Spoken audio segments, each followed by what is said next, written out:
नमस्कार, बहुत बहुत स्वागत है आपका उत्तराखंड की खबरों में। मैं हूं आपके साथ कंचन। शुरुआत करेंगे बुलेटिन की बड़ी खबरों के साथ। तो अल्मोड़ा जनपद में नदियों से अवैध खनन करने वाले लोगों पर नकेल कसने के लिए जिला प्रशासन ने लोगों के खिलाफ कड़ी कार्रवाई करने की कवायद को तेज कर दिया है।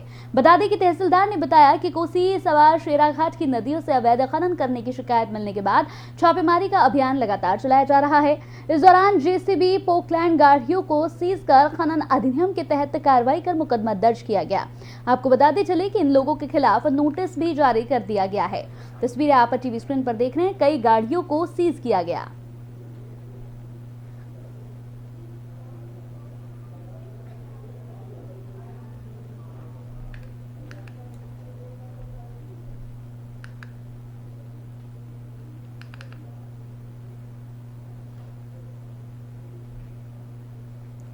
तो वहीं अब खबर अल्मोड़ा से है, जहां पर एसएसजे कैंपस में दो छात्र गुट आपस में ही भिड़ गए। बता दें कि यहां पर आपस में इन लोगों के लड़ाई झगड़े के बाद विवाद जो है वो खूनी संघर्ष में तब्दील हो गया।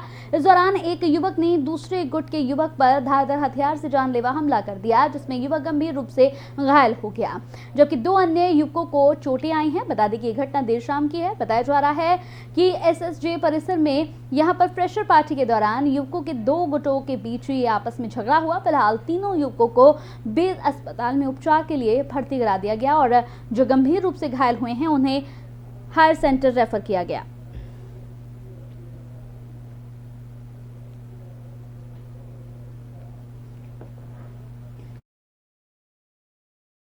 आज कॉलेज में जो था एक लव फ्रेशर पार्टी थी, जिसमें ये झगड़ा हुआ दो दो पक्षों में, लड़कों के। तो उसमें 3 लड़कों को चोटें आई हैं, जो कि अपना इलाज बेस में करा रहे हैं। इस संबंध में हमारे अभी कोई तहरीर नहीं आई है, और जैसे ही आगे उसमें हम जांच करके हम कार्रवाई करें। हाँ, इसमें ये आज कॉलेज में जो था एक लव फ्रेशर पार्टी थी, जिसमें ये झगड़ा हुआ दो दो पक्षों में, लड़कों के। तो उसमें 3 लड़कों को चोटें आई हैं, जो कि अपना इलाज बेस में करा रहे हैं। इस संबंध में हमारे अभी कोई तहरीर नहीं आई है, और जैसे ही आगे उसमें हम जांच करके हम कार्रवाई करें। तो बढ़ते हैं अगली खबर की ओर। अल्मोड़ा नगर पालिका परिषद की बोर्ड की बैठक हंगामेदार रही। बैठक में 20 से ज्यादा प्रस्तावों पर चर्चा की गई। वहीं राज्य सरकार द्वारा 15वें वित्त की 2 किश्तों का बजट नहीं मिलने से यहां पर नाराजगी भी जाहिर की। वहीं पालिका की आर्थिक स्थिति ठीक नहीं होने की वजह से शहर में निर्माण कार्य ठप पड़ गए हैं और जनता परेशान है। सभासदों ने अपने अपने वार्डों की समस्या को पटल पर रखा। साथ ही पालिका अध्यक्ष ने कहा कि शासन ने टैक्स प्रणाली परिवर्तन करने का प्रस्ताव यहां पर दिया था, जिस पर मंथन किया जा रहा है और 15वें वित्त की 2 किश्तों का बजट नहीं मिलने से फैसला नहीं ले पा रहे हैं और साथ ही निर्माण कार्य भी काफी बाधित हो रहा है। उन्होंने कहा कि इस पूरे मामले पर जांच पड़ताल होनी चाहिए।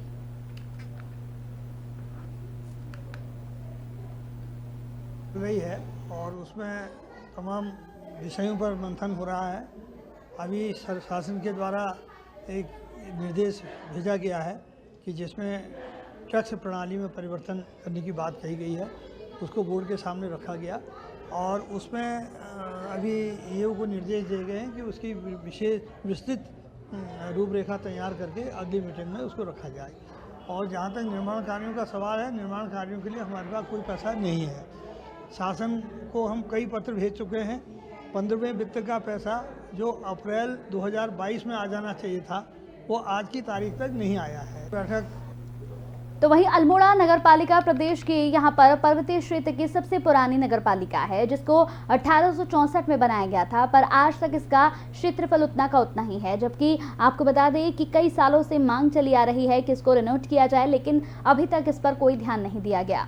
13 वार्ड हैं, जबकि नगर के आसपास के गाँव की आबादी भी बढ़ती जा रही है, जिसको लेकर नगर पालिका द्वारा सदस्यों की बोर्ड बैठक में नगर पालिका के यहाँ पर परिसीमन कर इसके आसपास के गाँव को जोड़ने का प्रस्ताव पास कर जिला अधिकारी के माध्यम से सरकार को भेजा गया, लेकिन सरकार द्वारा इसमें कोई कार्रवाई नहीं की गई। जबकि नगर पालिका चुनाव नजदीक हैं, जिसे लेकर नगर पालिका अध्यक्ष प्रकाश जोशी ने बताया कि आज नगर पालिका का विस्तार जरूरी है, जिसके लिए नगर पालिका बोर्ड द्वारा यहां परिसीमन को लेकर प्रस्ताव पास कर सरकार को भेजा गया है, पर सरकार द्वारा इसमें अभी तक कोई कार्रवाई नहीं की गई।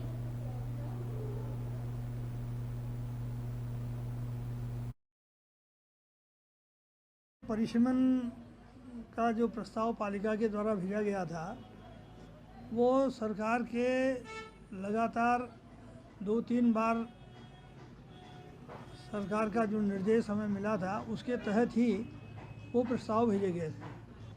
तो लगभग 25 जो समीपवर्ती गांव हैं उनके प्रस्ताव पालिका ने सर्वसम्मति से पास करने के बाद जिलाधिकारी जी के माध्यम से सरकार को प्रेषित किए थे। शासन के कहने पर ही हमारे प्रस्ताव भेजे गए थे और ये शासन के ऊपर निर्भर है कि वो उन प्रस्तावों पर कार्रवाई करे। देखिए परिसीमन। तो बढ़ते हैं अगली खबर की ओर। उत्तराखंड में एक बार फिर से विधानसभा से बर्खास्त यहां पर कर्मचारियों का मुद्दा गर्मा गया है। दरअसल इन बर्खास्त कर्मचारियों के पक्ष में बीजेपी के ही वरिष्ठ नेता और पूर्व कानून मंत्री सुब्रमण्यम स्वामी आ गए हैं। उन्होंने खुलकर सरकार के इस फैसले की आलोचना की है। साथ ही सीएम पुष्कर सिंह धामी से बर्खास्त 228 कर्मचारी को नियुक्ति देने की मांग की है। ऐसा न करने पर स्वामी सरकार के इस फैसले को सुप्रीम कोर्ट में चुनौती देंगे। स्वामी ने दावा किया है कि अब तक वो कोई भी मुकदमा नहीं हारे हैं और उन्हें पूरी उम्मीद है कि ये फैसला भी वो जीतेंगे। अपनी ही पार्टी के वरिष्ठ नेता की ओर से उठाए गए सवालों के बाद सरकार से लेकर संगठन तक बैकफुट पर है। बीजेपी का तर्क है कि सुब्रमण्यम स्वामी ने अधिवक्ता के तौर पर ये सब बातें रखी हैं। बाकी आपको बताते चले कि यहाँ पर उन्होंने साफ तौर पर कहा है कि मैं इनके पक्ष में हूँ और इनके पक्ष में ही रहूंगा। तो तस्वीरें आप टीवी स्क्रीन पर देख रहे हैं। आपको बताते चले कि जिन 228 कर्मचारियों को बर्खास्त किया गया था उनका साफ तौर पर कहना है कि उन्हें एक बार फिर से नौकरी पर रखा जाए, उनकी नियुक्ति की जाए। अगर ऐसा नहीं होता है तो मैं एक अधिवक्ता के तौर पर अपनी बात रख रहा हूं और मैं एक अधिवक्ता के तौर पर इनके साथ यहां पर खड़ा हूं। इन लोगों की दोबारा नियुक्ति होनी चाहिए। अगर इनकी दोबारा नियुक्ति नहीं हुई तो मैं इस फैसले को सुप्रीम कोर्ट तक उठाऊंगा। तो सरकार के इस फैसले को सुप्रीम कोर्ट में चुनौती देंगे, उन्होंने साफ तौर पर कहा। स्वामी ने दावा किया कि अब तक वो कोई भी मुकदमा ऐसा नहीं है जिसे हारे हों और उन्हें पूरी उम्मीद है कि ये फैसला भी वो जीतेंगे। अपनी ही पार्टी के वरिष्ठ नेता की ओर से उठाए गए सवालों के बाद सरकार से लेकर संगठन तक बैकफुट पर है। बीजेपी का तर्क है कि सुब्रमण्यम स्वामी ने अधिवक्ता के तौर पर ये सब बातें रखी हैं और साथ ही साथ उन्होंने कहा कि विधानसभा से अंतिम फैसला जो है वो लिया जाएगा। सरकार की इसमें कोई भूमिका नहीं है।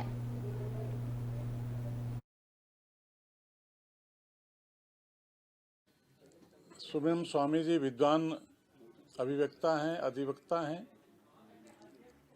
और निश्चित रूप से पार्टी के नेता भी हैं। लेकिन वो जिस विषय पर वो कह रहे हैं उस विषय को उन्होंने एज ए अधिवक्ता ही उसको कहा है। अधिवक्ता का काम वो जानते हैं, वो कर भी रहे हैं, इसमें हमें कुछ नहीं कहना है। विधानसभा एक स्वतःशाही संस्था है, इंडिपेंडेंट बॉडी है और उन्होंने जो निर्णय लिया है उस निर्णय को भी माननीय न्यायालय ने सही साबित किया है। देखिए, तो आपने सुना उन्हीं के पार्टी के लोग यहाँ पर बयान देते हुए नजर आ रहे हैं। अब बढ़ते हैं अगली खबर की ओर। तो रायपुर पुलिस को एक बड़ी सफलता मिली है। आपको बताते चले कि पुलिस ने बैंक के फर्जी एनओसी की गाड़ी बेचने वाले गिरोह का पर्दाफाश किया है। आपको बताते चले कि यहाँ पर 4 अभियुक्तों को पुलिस ने गिरफ्तार किया। बड़ी खबर टीवी स्क्रीन पर आपको दिखा रहे हैं यहाँ पर। साथ ही आपको बताते चले कि अभियुक्तों से एक लैपटॉप, मोबाइल फोन बरामद हुआ है। आपको बता दें कि इस गिरोह ने हाल ही में किसी व्यक्ति को फर्जी बैंक की एनओसी दिखाकर 2 व्हीलर एक्टिवा बेची थी, जिसकी शिकायत पीड़ित ने पुलिस को की थी। जिसके बाद पुलिस भी हरकत में आई और पूरे मामले का भांडाफोड़ किया। हालांकि पुलिस अभी इस पूरे मामले की जांच पड़ताल कर रही है। आपको बताते चले कि डीआईजी ने कहा कि ये गिरोह पिछले 2 सालों से सक्रिय है, लोगों के साथ धोखाधड़ी ये लगातार कर रहे हैं। साथ ही साथ उन्होंने ये भी कहा कि पुलिस इन लोगों से जांच पड़ताल कर रही है, पूछताछ कर रही है कि क्या इससे पहले कौन कौन सी घटनाएं हैं, किस तरह की घटनाएं हैं जिनको इन्होंने अंजाम दिया है और साथ ही साथ इस पूरे मामले पर कितने और लोग हैं जो शामिल हैं। पुलिस का कहना है कि इस पूरे मामले पर इन आरोपियों से लगातार पूछताछ की जा रही है और जो भी खुलासा होगा वो प्रेस कॉन्फ्रेंस कर सबके सामने रखा जाएगा।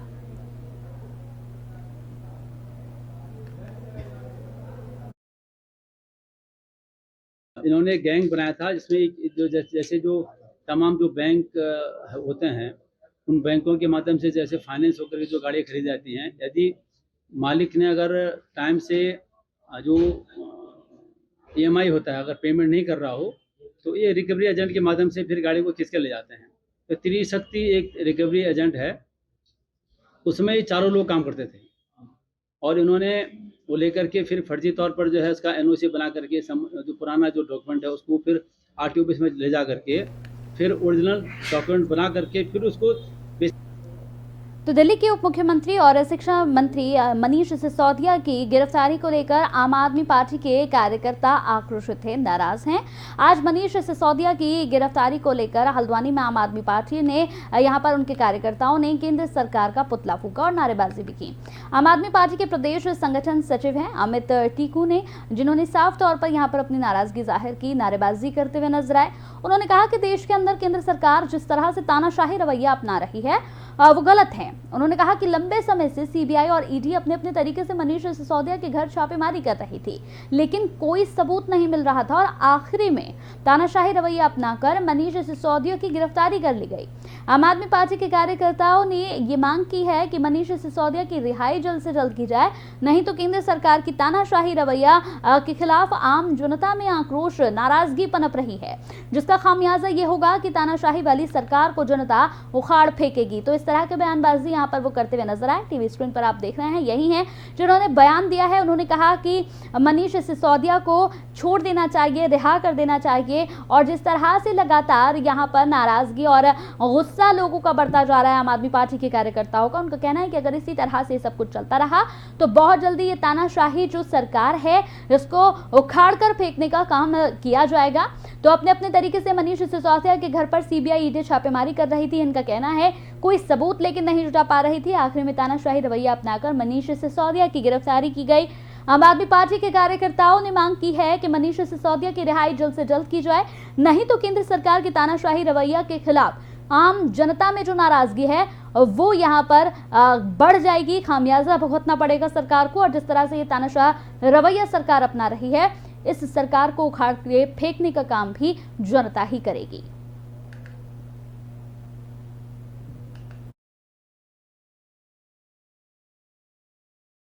मनीष सिसोदिया जी को भाजपा के दबाव में आकर सीबीआई ने गिरफ्तार करा है, तो ये पूरी प्रदेश की जनता, देश की जनता जानती है कि किस प्रकार से मनीष सिसोदिया जी शिक्षा के क्षेत्र में कार्य कर रहे हैं। और यकीन मान के चलिए कि कहीं ना कहीं भाजपा को ये लगता है कि भाजपा का एक ही काल है, वो है केजरीवाल और सिर्फ केजरीवाल।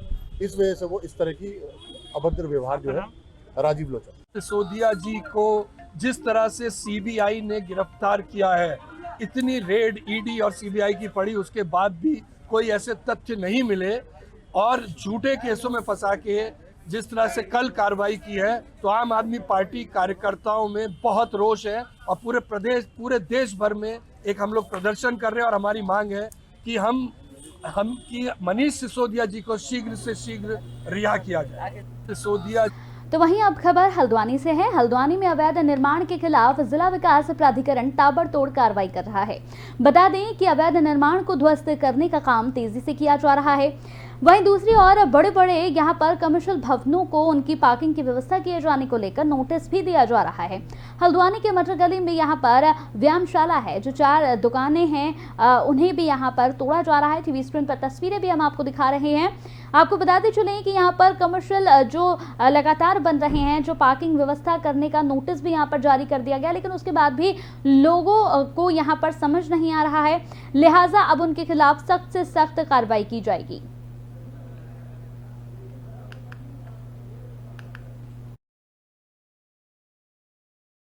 प्राधिकरण का 4 की कार्रवाई थी, उसमें व्यायामशाला के एरिया में कुछ दुकानें निर्मित थी, उनको तोड़ा गया था, जिसमें 4 दुकानें पूरी तरीके से ध्वस्त हो गई थी और 4 दुकानों का लेंटर थोड़ा सा अवशेष रह गया था, तो उसे आंशिक रूप से छुट्टी रह गया था। इसको भी आज पूरी तरीके से ध्वस्त कर दिया गया है और मौके पर इसकी लंबाई चौड़ाई जितनी भी है जो व्यायामशाला की खाली हुई है, वो नाप के इसको नगर निगम के सुपुर्द देख रेख के लिए किया जा रहा है।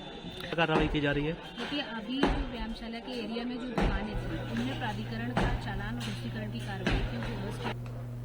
तो वहीं हरिद्वार में हर की पौड़ी कॉरिडोर बनाए जाने की योजना को कैबिनेट ने मंजूरी दे दी है। जी हां, कॉरिडोर निर्माण का काम जल्द ही शुरू हो सकता है। प्लानिंग में लगे हरिद्वार रुड़की विकास प्राधिकरण के अधिकारियों ने इसके लिए कवायद शुरू कर दी है। हरिद्वार रुड़की विकास प्राधिकरण के प्रस्ताव पर यहां पर धामी कैबिनेट ने हर की पौड़ी पर काशी विश्वनाथ मंदिर की तर्ज पर कॉरिडोर विकसित करने को हरी झंडी दे दी है। योजना के तहत यहां हर की पौड़ी और उसके आसपास के धार्मिक स्थलों को कॉरिडोर के रूप में विकसित किया जाना है। प्रोजेक्ट के लिए जल्द ही यहां पर कंसल्टेंट की नियुक्ति की जाएगी। अधिकारी उम्मीद जता रहे हैं कि इस साल के अंत तक कॉरिडोर निर्माण का काम शुरू कर दिया जाएगा।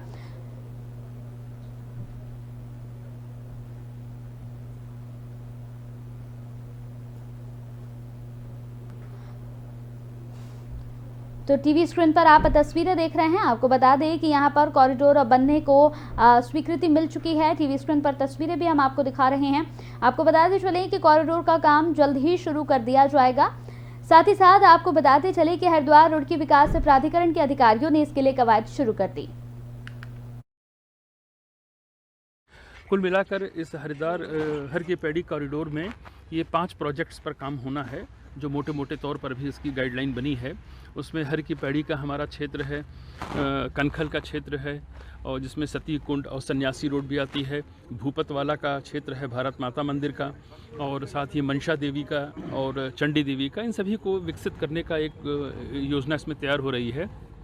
और इसमें मुख्य रूप से जो हमारी RFP है वो ऑलमोस्ट बन गई है, और जो मैकेंजी एक बहुत बड़ी आपको पता है संस्था है, उसके साथ हम लोगों ने शेयर कर लिया है और वो भी उसको अंतिम रूप दे रहे हैं। जहाँ तक मामला हरिद्वार के विकास की अगर कोई बात आएगी तो जिलाधिकारी महोदय ने अपनी तरफ से कहा कि हम संतोष एवं अखाड़ों से राय लेंगे, तो वो विषय जब हमारे संज्ञान में आएगा तो उसमें हम अपनी राय देंगे। अगर विकास की कोई बात आती है, कोई व्यक्ति बाहर से आकर के विरोध करेगा, उसको अखाड़े उसको मानेंगे नहीं। तो कॉरिडोर को लेकर आप क्या मानते हैं? कॉरिडोर में जो अगर आवश्यकता के अनुसार निर्माण कार्य तो बिल्कुल होना चाहिए, क्योंकि लाखों करोड़ों लोग हरिद्वार में आते हैं, और भारत ही नहीं अभी तो विश्व के सनातन धर्मावलंबियों की श्रद्धा है हरिद्वार के प्रति। शास्त्रों के उल्लेख के अनुसार कलयुग का प्रधान तीर्थ है हरिद्वार। अगर उसका कोई विकास का कार्य होता है तो वो अवश्य होना चाहिए, लेकिन उसमें यहाँ के स्थानीय व्यापारी और जनता को किसी प्रकार का कष्ट ना हो, सारी सुविधाओं को ध्यान में रखते हुए अगर निर्माण कार्य होता है तो उसका हमें समर्थन करते हैं। हर की पौड़ी कॉरिडोर बनाया जाएगा और उसकी विस्तृत रूप से DPR तैयार की जाएगी, और सभी के सहयोग से एक दिव्य हरिद्वार और नया हरिद्वार इसका निर्माण कार्य प्रारंभ होगा। और हमारे मंत्रिमंडल ने और हम लोगों ने उसकी पूरी रूपरेखा का काम आगे कर दिया है। सभी एजेंसियाँ मिलकर उस पर काम करेंगे, और उसमें हम सबका सहयोग लेके सभी जो स्टेक होल्डर है उनसे भी बात करेंगे, सबके सुझाव लेकर उसमें आगे। तो खबर जनपद उधम सिंह नगर के जसपुर कोतवाली क्षेत्र से है, जहां पुलिस ने एक फर्जी बीमा बनाने वाले एजेंट को गिरफ्तार कर जेल भेज दिया है। बता दें कि मोटरसाइकिल से एक बच्चे का एक्सीडेंट हो गया था, जिसमें बच्चे की मौत हो गई थी। वहीं मोटरसाइकिल चालक के खिलाफ मुकदमा लिखा गया था, जिसमें गाड़ी चालक ने पॉलिसी के कागजात न्यायालय में जमा कर दिए थे, जिसमें बीमे के कागजात फर्जी पाए गए, जिसमें गाड़ी चालक द्वारा बीमा कराने वाले एजेंट अंकित शर्मा के खिलाफ तहरीर दी थी, जिसमें धारा 420 के तहत मुकदमा दर्ज किया गया, जिसमें आरोपी अंकित शर्मा को गिरफ्तार कर जेल भेज दिया है। आपको बताते चले कि क्षेत्र अधिकारी काशीपुर बन्ना वर्मा ने बताया कि एक एक्सीडेंट में एक बच्चे की मौत हो गई थी, जिसमें मुकदमा दर्ज किया गया था। जब न्यायालय में बीमा संबंधित कागज मांगे गए तो बीमे के जो कागज हैं वो फर्जी पाए गए, जिसके बाद मोटरसाइकिल मालिक द्वारा बीमा एजेंट के खिलाफ तहरीर दी गई थी, जिसमें जांच कर पता चला कि अंकित शर्मा नाम के व्यक्ति द्वारा ये फर्जी बीमे किए गए हैं। क्षेत्र में और भी 4 लोगों के साथ इस तरह की धोखाधड़ी की गई है, जिसे आज गिरफ्तार कर यहां कोर्ट में पेश किया गया। तो बड़ी खबर है ये। आपको बताते चले कि इस तरह से कई पहले से ये सब काम कर रहा है। यहाँ फर्जी तरीके से बीमा ये लड़का कर रहा था, तो इसे पकड़ लिया गया है आरोपी को। पुलिस का कहना है कि इसके साथ और भी कई साथी हो सकते हैं, जिसकी जांच पड़ताल पुलिस अपने तरीके से कर रही है, और जो भी लोग इसमें संलिप्त हैं उनके खिलाफ भी कार्रवाई की जाएगी। उनकी तलाश लगातार यहाँ पर जारी है।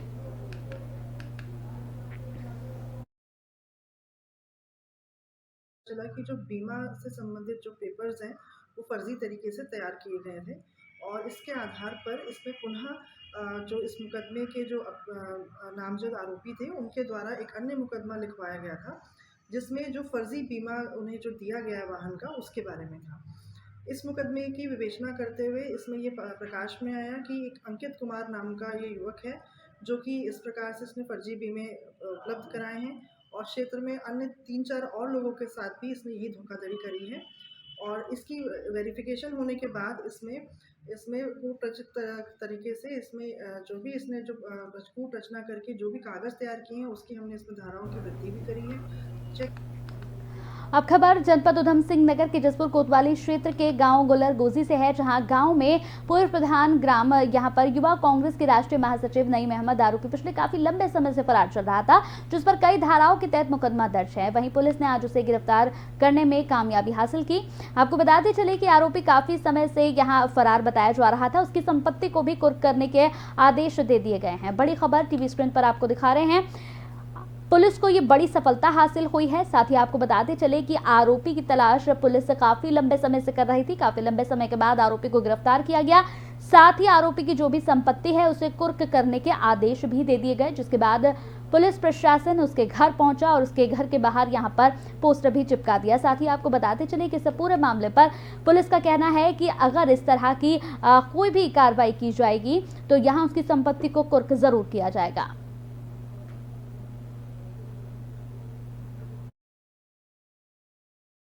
सनोब अशरफ अली है, गुलरगोजी का रहने वाला।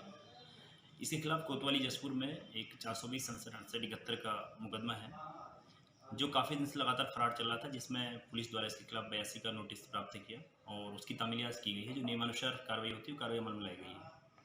यदि मान्यालय पुलिस के समक्ष उपस्थित नहीं हो तो इसके नियमानुसार 83 CRPC के तहत कुर्की वारंट प्राप्त कर संपूर्ण संपत्ति कुर्क की कार्रवाई अमल में लाई जाएगी। तो वहीं अब खबर लक्सर से है। आपको बताते चले कि लक्सर के टिकमपुर गांव में बनाए जा रहे यहां पर नाले के विरोध में आज गांव वालों ने पालिका प्रशासन के खिलाफ प्रदर्शन किया और नाले का निर्माण काम को रोकने की मांग की। ग्रामीणों ने बताया कि सुल्तानपुर नगर पंचायत प्रशासन द्वारा एक नाले का निर्माण कराया जा रहा है। इस नाले का पानी उनके गाँव के तालाब में छोड़ा जाएगा, जबकि उनके गाँव का पहले से ही एक नाले में आने वाले दूषित पानी की वजह से उन्हें काफी परेशानियों का सामना करना पड़ता है। आपको बताते चले कि वो अपनी मांगों को लेकर बेहद नाराज हैं। उनको कहना है कि हम लगातार मांगे कर रहे हैं, लेकिन राज्य सरकार हमारी सुनने को तैयार नहीं है। उनका कहना है कि अगर दूषित पानी हमारे तालाब में आएगा तो यहाँ आसपास के लोगों को परेशानी होगी, हमारे परिजनों को परेशानी होगी, घर में जितने भी लोग रहते हैं उनके बीमारी उनमें बढ़ने की जो आशंका है वो भी यहाँ पर बढ़ जाएगी। आपको बताते चले कि लोगों का कहना है कि अगर दूषित पानी हमारे तालाबों में आता है तो ऐसे में लोगों के लिए समस्याएं होंगी। राज्य सरकार से कई बार वो इसकी मांग कर चुके हैं, लेकिन उसके बावजूद भी राज्य सरकार ने अभी तक इस पर कोई कार्रवाई नहीं की।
चलिए इसी के साथ उत्तराखंड की बुलेटिन में मेरे साथ इतना ही। नमस्कार।